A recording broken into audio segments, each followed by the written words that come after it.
Terima kasih Bapa, kami mengucap syukur buat pagi ini kami bangun dengan tubuh yang sehat, tidak kurang suatu apapun, semua karena anugerah Tuhan.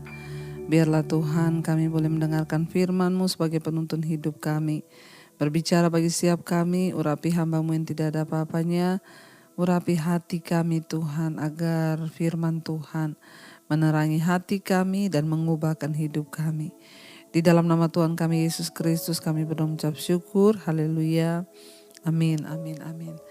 Iya, shalom saudara, selamat pagi. Saya percaya kita semua baik, sehat dan luar biasa. Tentunya karena Tuhan menyertai kita. Nah, kita bangun pagi ini saudara dengan sebuah kerinduan untuk mengerti firman Tuhan, agar firman Tuhan ini dapat menuntun hidup kita. Firman Tuhan saya ambil dari 1 Tesalonika 4, 1 Tesalonika 4 ayat yang ke-7 mulai. 1 Tesalonika 4 ayat yang ke-7 firman Tuhan berkata begini, Allah memanggil kita bukan untuk melakukan apa yang cemar, melainkan apa yang kudus. Ayat yang ke-8, karena itu siapa yang menolak ini bukanlah menolak manusia, melainkan menolak Allah yang telah memberikan juga rohnya yang kudus kepada kamu. Ayat 9, tentang kasih persaudaraan tidak perlu dituliskan kepadamu, karena kamu sendiri telah belajar kasih mengasihi dari Allah. Saudara, firman ini dengan tegas berkata, 1 Tesalonika 4 ayat yang ke-7, Allah memanggil kita bukan untuk melakukan apa yang cemar, melainkan apa yang kudus. Saudara, dalam hidup ini ada begitu banyak pilihan. Ya, di dalam hidup ini ada begitu banyak tawaran, di dalam hidup ini juga ada begitu banyak keinginan dalam diri kita. Ya, ada yang benar, ada yang salah, ada yang kudus, ada yang cemar, ada yang baik, ada yang tidak baik. Setiap hari kita diperhadapkan dengan pilihan. Ketika orang menyakiti kita, apakah kita memilih untuk melepaskan pengampunan atau kita memilih untuk membenci? Ketika kita difitnah, apakah kita memilih untuk mendoakan atau kita memilih untuk mengutuk? Jadi pilihan ada di tangan kita. Tetapi ayat ini dengan jelas berkata, Allah memanggil kita bukan untuk melakukan apa yang cemar, melainkan apa yang kudus. Tuhan memanggil kita supaya kita ini belajar hidup dalam kekudusan. Tuhan memanggil kita supaya kita melakukan perkara-perkara yang kudus bagi Tuhan.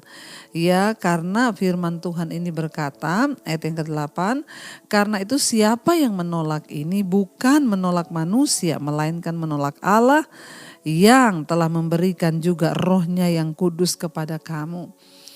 Ketika ada orang yang berkata, ngapain hidup-hidup kudus, ngapain terlalu kudus, ngapain gak boleh bersinah, ngapain gak boleh mabuk, gak boleh merokok, gak boleh ini, ya gak usah terlalu kudus-kudus lah. Ya, maka dia bukan menolak manusia, tetapi dia menolak Allah yang berfirman.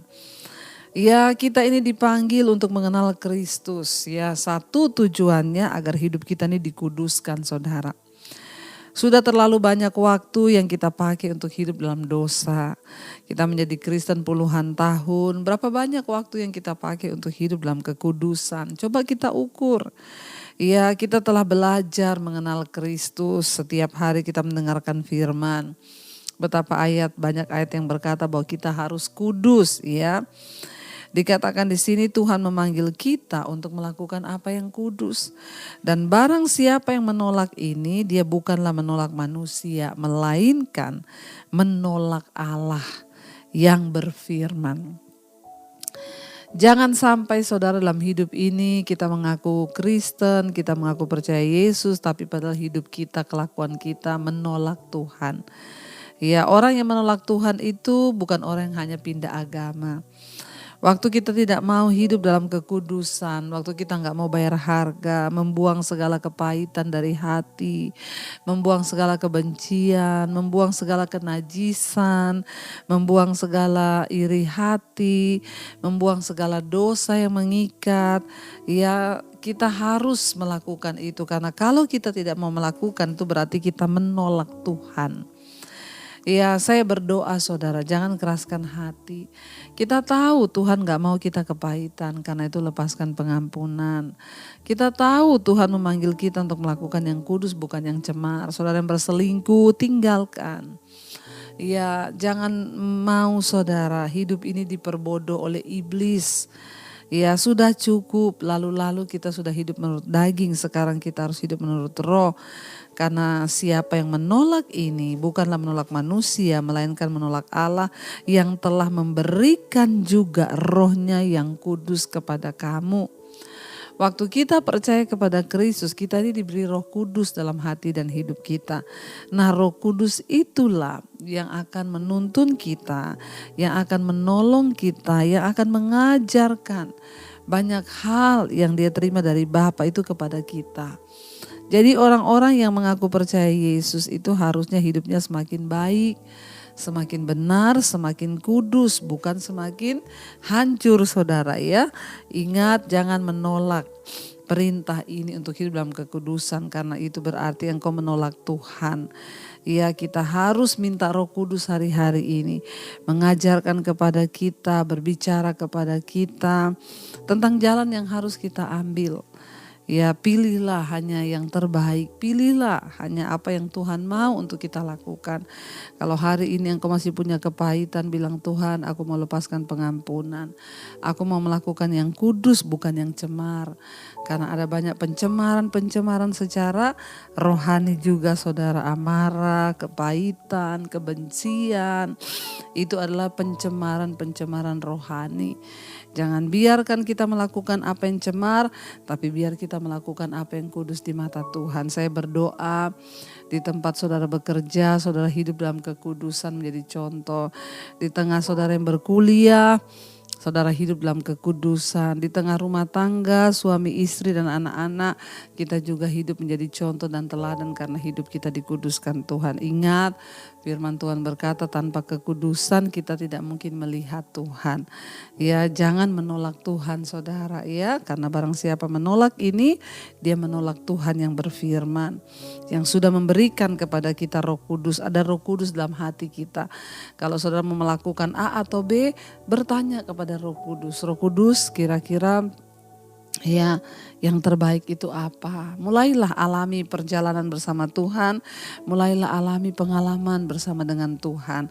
Karena Roh Kudus itu hidup dan Dia berkuasa. Ayat yang berikutnya dikatakan ayat 9, tentang kasih persaudaraan tidak perlu dituliskan kepadamu, karena kamu sendiri telah belajar kasih mengasihi dari Allah. Ya, kita yang sudah mengenal Kristus nggak perlu lagi diajar tentang mengasihi. Kenapa? Karena kita sudah belajar mengasihi dari Allah. Artinya apa, sekalipun sakit kita harus tetap melepaskan pengampunan. Itulah kasih Allah.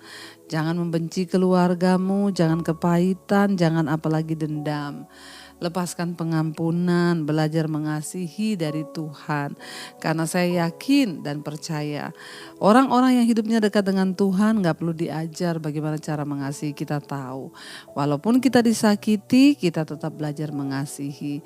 Karena itu saudara, tetaplah melekat dengan Tuhan, tetaplah dekat dengan firman-Nya, dan tetaplah berpegang pada ketetapan-Nya. Itu yang Tuhan mau dari hidup kita. Baik, kita akan merenungkan firman ini, saudara. Kita mau tundukkan kepala. Terima kasih Bapa, Engkau memanggil kami untuk melakukan apa yang kudus, bukan apa yang cemar. Karena itu Tuhan, bawa kami mengerti dan bawa kami berubah. Engkau Tuhan yang kudus, karena itu kami juga harus kudus di hadapan Tuhan. Bawa segenap hidup kami Tuhan untuk dikuduskan. Bawa hati dan pikiran kami dikuduskan di dalam Engkau Bapa. Ajar kami melakukan apa yang kudus Tuhan.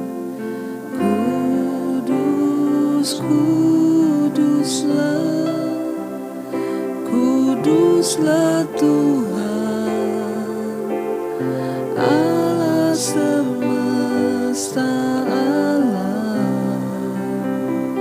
Kudus, kuduslah, kuduslah Tuhan. Surga bumi menyembah-Mu, menyembah. Kudus, kuduslah,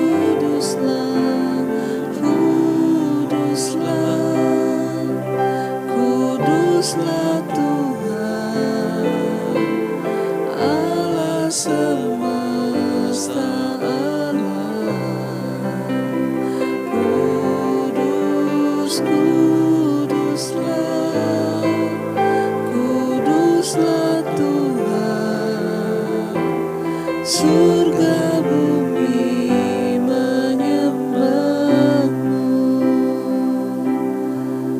Tuhan, mampukan kami untuk hidup dalam kekudusan-Mu, sebab Engkau Allah yang kudus.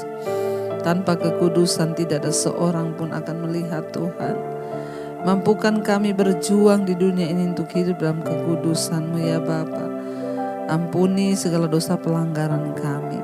Bawa kami kudus dalam pikiran, perkataan, hati, dan seluruh perbuatan di hidup kami.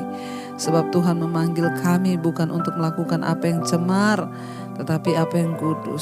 Segala yang cemar dari hati kami buang dalam nama Yesus. Kuduskan hidup kami Bapa.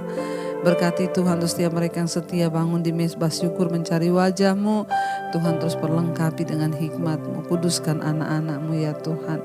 Kami berdoa Bapa, kami percaya Engkau Tuhan yang hadir di hidup kami. Engkau tahu hari-hari ini yang sedang terbaring sakit, Engkau sembuhkan Bapa.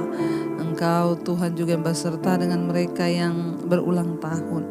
Tambahkan 1 tahun kemurahan-Mu Tuhan, tambahkan juga hikmat marifat agar hidup kami boleh memuliakan nama Tuhan. Terima kasih berkati yang bekerja, yang kuliah, yang sekolah, Tuhan sertai dan berkati. Berkati Tuhan juga untuk setiap anak-anak-Mu yang mencari Engkau, berseru kepadamu dalam penderitaan beban berat yang mereka alami. Dalam kesehatan, dalam kekuatan, Tuhan terus menyertai. Kau juga terus yang menyertai bangsa dan negara kami Indonesia. Tuhan, tutup bungkus dan kuasa darah-Mu Bapa. Terima kasih buat anugerah-Mu Tuhan atas setiap kami. Kami percaya Tuhan Engkau terus menyertai hidup kami. Mari kita berdoa. Bapa kami saudara, Bapa kami yang ada dalam sorga, dikuduskanlah nama-Mu. Datanglah kerajaan-Mu, jadilah kehendak-Mu di bumi seperti di sorga. Berikanlah kami pada hari ini makanan kami yang secukupnya, dan ampuni kami akan kesalahan kami seperti kami juga mengampuni orang yang bersalah pada kami. Janganlah membawa kami dalam pencobaan, tapi lepaskan kami daripada yang jahat. Karena Engkau yang punya kerajaan dan kuasa dan kemuliaan sampai selama-lamanya. Mari buka hati dan tangan-Mu, terimalah berkat dari Allah Bapa, cinta kasih Tuhan Yesus Kristus, penyertaan Allah Roh Kudus menyertai hidupmu mulai hari ini bahkan sampai kali yang kedua. Tuhan Yesus datang menjemput kita, nama kita tercatat dalam kitab kehidupan. Dalam nama Tuhan Yesus yang percaya diberkati, katakan bersama, amin, amin, amin. Tuhan Yesus memberkati, shalom dan selamat pagi.